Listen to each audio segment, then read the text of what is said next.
Global military spending has hit a new record. Parts of Europe saw the biggest increase since the Cold War. As the world witnesses more conflicts, can this trend be reversed? This is Inside Story.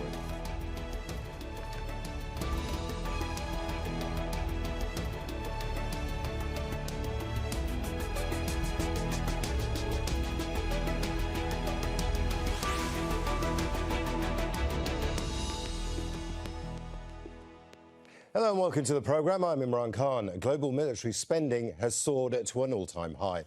It reached a whopping $2.2 trillion last year, and that's according to data just published by the think tank Stockholm International Peace Research Institute, or SIPRI.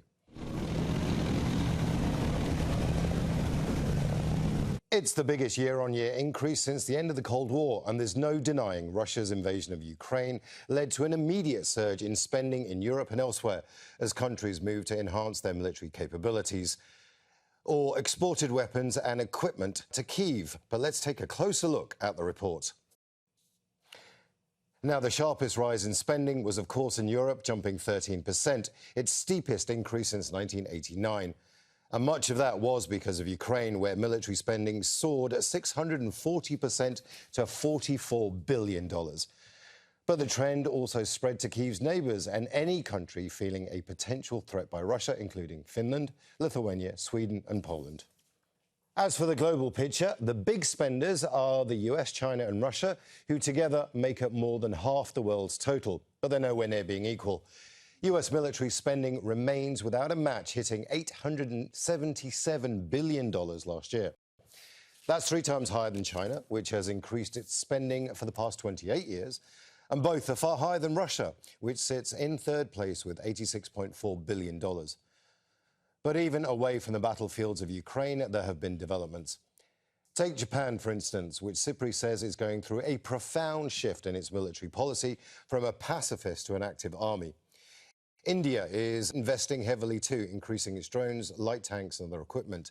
And in the Middle East, Saudi Arabia is now the 5th highest spender in the world, jumping to around $75 billion. So while Russia's invasion of Ukraine has had a clear impact, SIPRI says global military spending has been rising continuously for the last 8 years, and the data is also showing us something else. It really is quite a fundamental shift in that 2022, not only is it the highest level of military spending ever recorded, it really reflects maybe a changing of the times, where countries really is signaling that we're living in an increasingly insecure world, where states are essentially bolstering military strength and building security through a deterrence rather than essentially, let's say, peaceful negotiations. We've a lot to discuss. Let's bring in our guests in Washington. Elisabeth Braw, Senior Fellow with the Foreign and Defense Policy at the American Enterprise Institute and the author of The Defender's Dilemma, Identifying and Deterring Grey Zone Aggression. In New Delhi, Major General S B Asthana, a former Director General Infantry in the Indian Army. General Asthana is also the Director of the United Service Institution of India, a national security and defense services think tank. And in Berlin, Domitilla Sagramoso, a senior lecturer in security and development at King's College London. A warm welcome to each of you. I'd like to begin in Washington, D.C. With Elisabeth. Elisabeth, if this report is to be believed, and the evidence is certainly there, then this is all about Ukraine, Ukraine, Ukraine and Russian aggression. That's why the world is arming. But is it as simplistic as that? It's partly as simplistic as that, and SIPRI, the report that releases every year into the world's arms expenditures, that is sort of the Bible that everybody in the sector uses to see where arms expenditures are going, and it is very much about Ukraine this year, but it's also about China. We are seeing increased defense expenditures in China's neighborhood in response to the worsening relations between China and its neighbors. But the most dramatic increase is clearly in Europe. I mean, 27%, 36%, even in Finland. These are extraordinary figures of growth in defense expenditure, and we should remember that for 15, 20 years after the end of the Cold War, the direction was completely the opposite. Now it's racing towards more and more expenditures.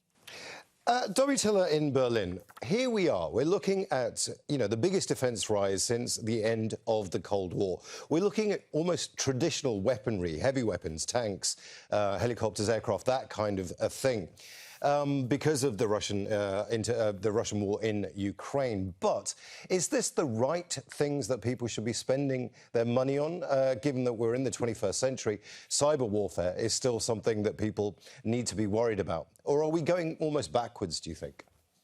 Well, sadly, in a way, we are going backwards in terms of conflicts in the European continent. So we really do not have much of a choice. I mean, I think European publics would much prefer that governments spend money and funding on health, education, addressing climate change, transformation of industry. We have very serious challenges, but unfortunately, the Russian invasion of Ukraine is forcing European countries to spend quite a lot, as was explained in the military sector. So I think that this is a trend that for the next few years is not going to change, unfortunately. And although it is very sad, I think this is a reality that now European publics are coming to terms with. They are understanding that this is a necessity and that these challenges are ahead, and that Europe really benefited very much from these decades of peace in the European continent. But unfortunately, the situation now has changed. So Europeans also are becoming increasingly aware, especially at the level of government, that Europe also needs to contribute more to its own defense. The reliance of the United States is positive in some ways, but it also presents challenges. And it's very clear with the war in Ukraine that Europeans need to also increase their defense spending and provide their fair share. Now, it's not just about Europe. It's also about China. When it comes to China, it's Pakistan, it's India. Let's bring in General Asthana joining us from New Delhi. There's no way India can keep up with China's defence spending. So you've got to spend smarter. Is that what India is doing, or are you just trying to keep up? See, as far as defence spending is concerned, every country has to decide what is the threat to that country, and thereafter structure its force structuring as well as defensive spending. As far as India is concerned, perhaps we are the only country which has two belligerent neighbors. Both are nuclear powers, and with both we have the unsettled borders. And we know Chinese aggression, the way it has happened in South China Sea, the way it has happened in the kind of demonstrations which they keep doing in Taiwan, and the incremental encroachment strategy which China is doing in every domain, whether it is economic, digital, cyber, and you name a element of warfare, whether kinetic or non-kinetic. But that's the way China is developing. So therefore, to ensure that we maintain our sovereignty and territorial integrity, we have to spend up to a point which we feel is appropriate for us to create a credible minimum deterrence with which we can ensure our territorial integrity and sovereignty. And that is what India is doing. And that is how you would see that the Indian defense expenditure, of course, we were not fortunate enough that when we got independent, we had a margin, we could have had a big, shall I say, defense manufacturing sector, but we have created to some extent, but we are relying on external exporters. And it so happened that since we didn't get too much of technology from the West initially, we were overly dependent on Russia, which we are aware of. Therefore, you will see the difference, the kind of diversification which we have done. And therefore, you will find that it's increasingly getting more USA, France, and Israel. Well, let me speak now to Elisabeth Braw. You've heard what our guest in New Delhi has had to say. We're having to spend money. India is having to spend money because of the threat it faces from China, from Pakistan. However, diplomacy is still the only real way through this. But here we are. The world is spending more money on weapons. Is that a damage to the diplomacy that's going on, or a failure of diplomacy? Well, I think we'd all like a world where almost no money is being spent on weapons because countries would choose to get along. But the problem is that as soon as you have one or more countries that refuse to accept other countries' territorial integrity and that behave in an aggressive way, then those other countries have to spend money, including more money on defense, and that's where we are today. And so that doesn't mean that diplomacy can't coexist or can't happen at the same time as countries spend more on defense. Clearly, even when you spend more on defense as a country wishing to defend itself, then you still hope that you won't need to use your weapons. You hope that those weapons will convince the other side that it's not worth attacking. And so even while you spend that money, additional money on defense, you conduct diplomacy with belligerent countries or countries that may want to harm your country to convey the message to them that really it's not worth attacking our country because we are willing to defend ourselves. And by the way, it would be better for you in all kinds of ways not to engage in a war against us because it will be costly for you in blood and treasure. And that's these are the two parallel tracks that are happening in all these countries, both in Europe and in China's neighborhood,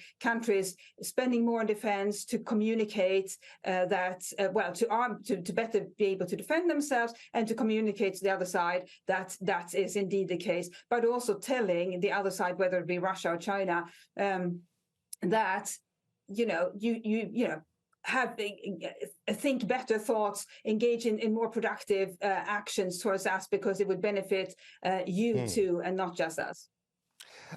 Domitilla, one of the things we hear regularly on this show, and one of the things that the Russians and the Chinese say to me is the reason that we are in the position that we're in is because we have a sphere of influence. We have a sphere of influence in Eastern Europe which the West doesn't respect, says Russia.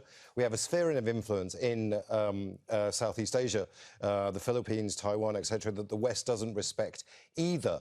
And that's why when we want to defend our position suddenly, people start spending money on weapons. Is there a failure of listening to China and Russia's concerns here, a traditional failure of that? Well, I think the problem lies exactly in their narrative about, the right to have spheres of influence where other countries are not allowed, according to them, to operate, where countries that find themselves in this sphere of influence are losing their sovereignty, they're losing their agency. And this is really unacceptable. And we are listening carefully to what they have to say. But, we understand the security concerns. If we think about Russia in particular, there's been a lot of efforts before the war broke out in February of last year to try to find a negotiated outcome, to try to understand and address issues of security and confidence and transparency with Russia. Through various channels, bilaterals with the United States, through NATO-Russia Council, through the OSCE, and Russia decided to sideline these channels and to just move ahead with the use of force in Ukraine. So I think that it's very important to send the message also that we need to uphold international law, the right of sovereignty and territorial integrity of these countries. We understand that security cannot be built at the expense of other countries, of other powers. That's why it's very important to try to reconfigure the theaters of defense and security, both in Europe and in Asia. But that cannot come at the expense of great powers deciding the fate of smaller countries and changing the borders through the use of force.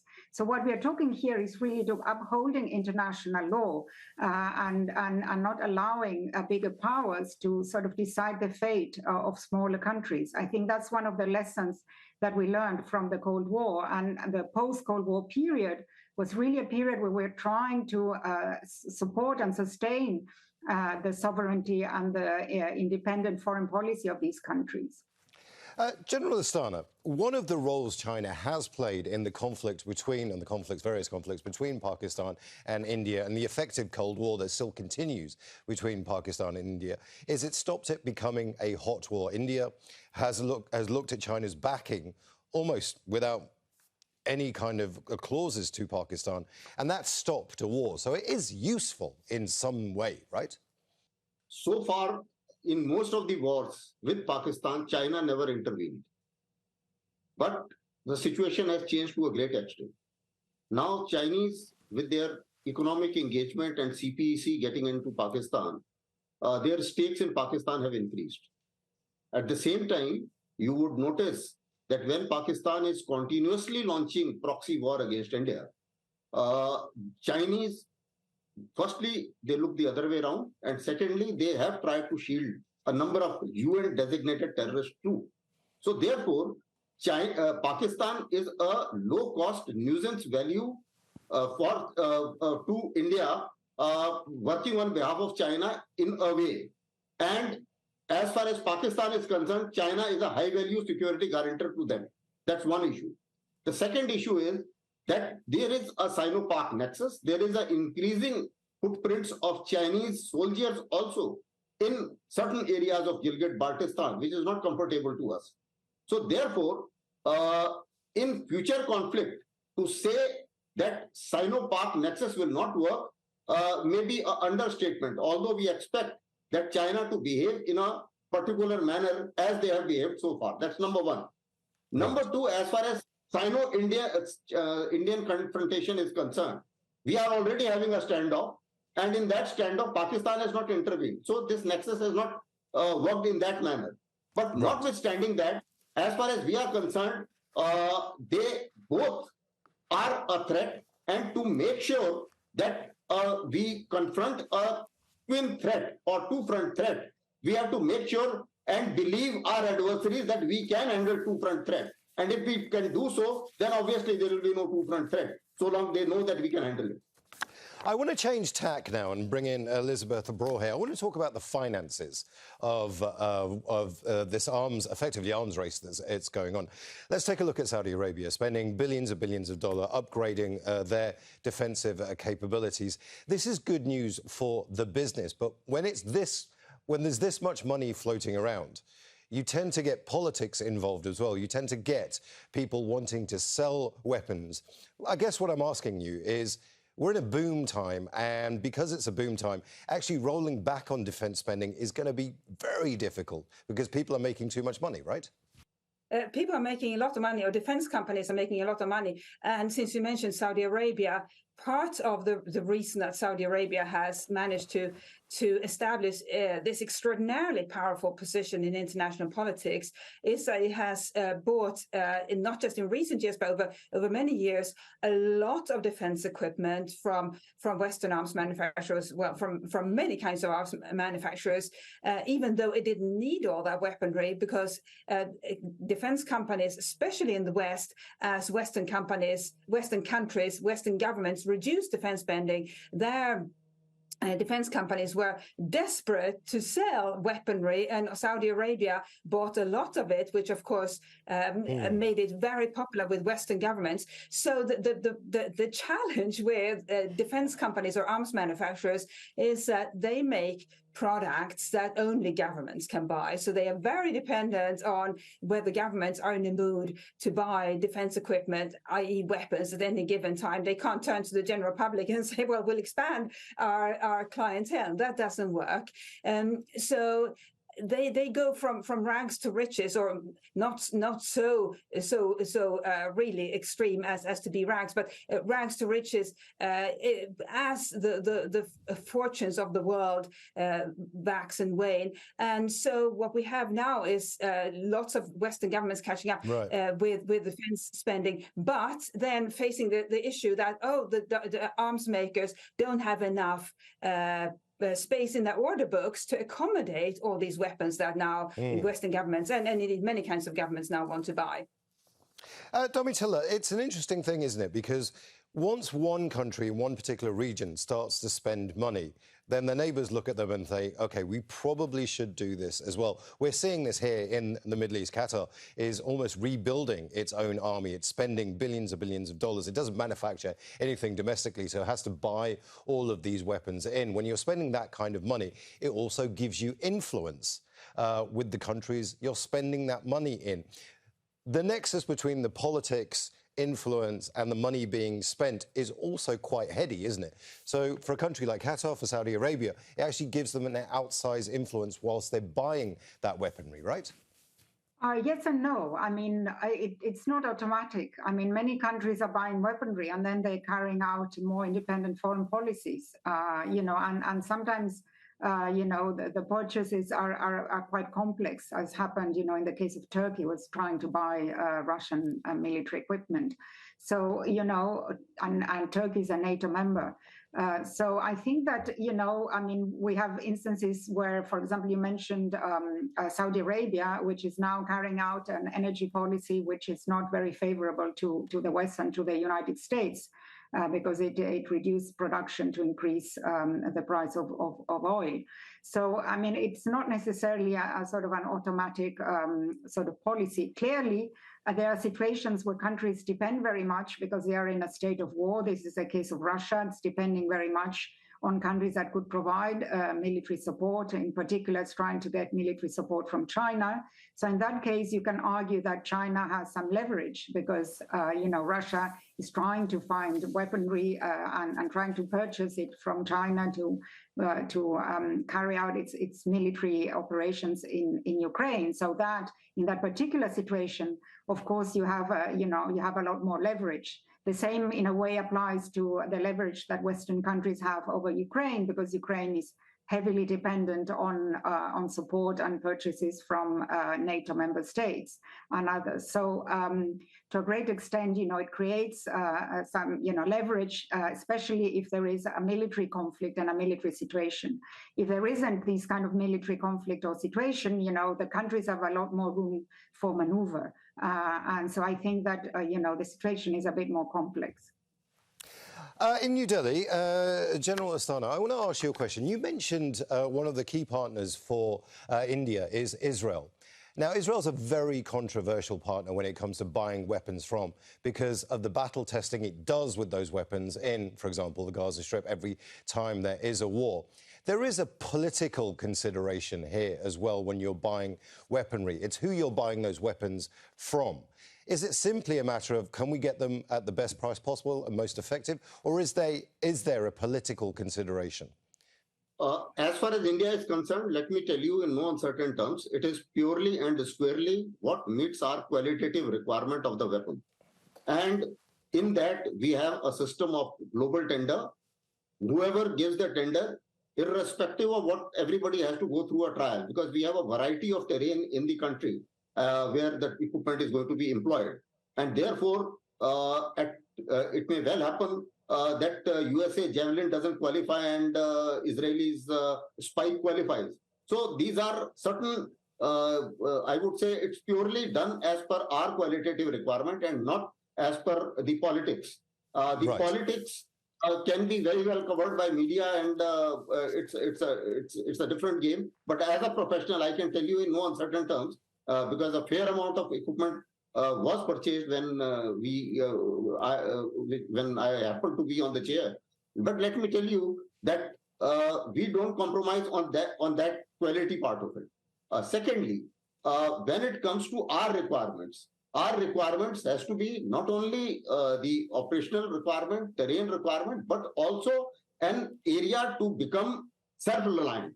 So we look for a country who is ready to do some transfer of technology, so that we can't keep buying weapons from outside forever. Sorry, General, we are running out of time, and I want to come to our other guests as well. Elisabeth, let me just make that point to you. It's a business decision for India to where it buys its weapons from. It's that, and that's all it is, says General Asthana. But there is a political decision-making process as well. You can't divorce the two, particularly within the West. There's simply too many people that will say too many different things. But ultimately, when you're selling weapons, when you're buying weapons, is it just about the business? It's not just about the business aspect. And I think this is what makes weapons different from weaponry, military weaponry different from any kind of other product that you could possibly sell as a company, because you're selling it to a government. And in a sense, if you are a weapons manufacturer, you represent the country in which you are based. So let's say you're an American weapons manufacturer. For better or worse, good and ill, you represent America. That is often an advantage because America's allies want to buy American weaponry, because then they have the same weaponry as the US armed forces. That makes everything very easy. And they also buy themselves friendship in Washington. But you also have the disadvantage that you can't really sell to China or to Russia, because the US government would prevent that.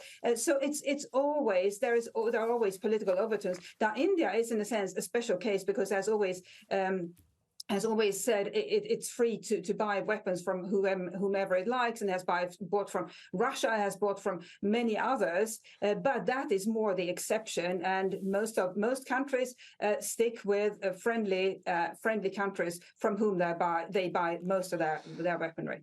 Domitilla, very quickly, because we are running out of time, but I just want to come to you. There's simply too much money involved when it comes to selling arms to actually have any other consideration other than money. Surely.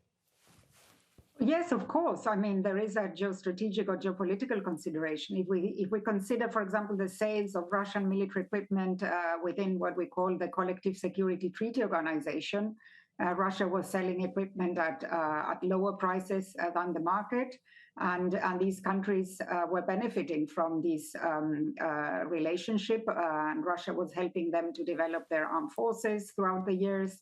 And helping them with military training and so on. So certainly, I mean, there is a political security dimension which is tied to many of these sales, as was explained by the other speakers.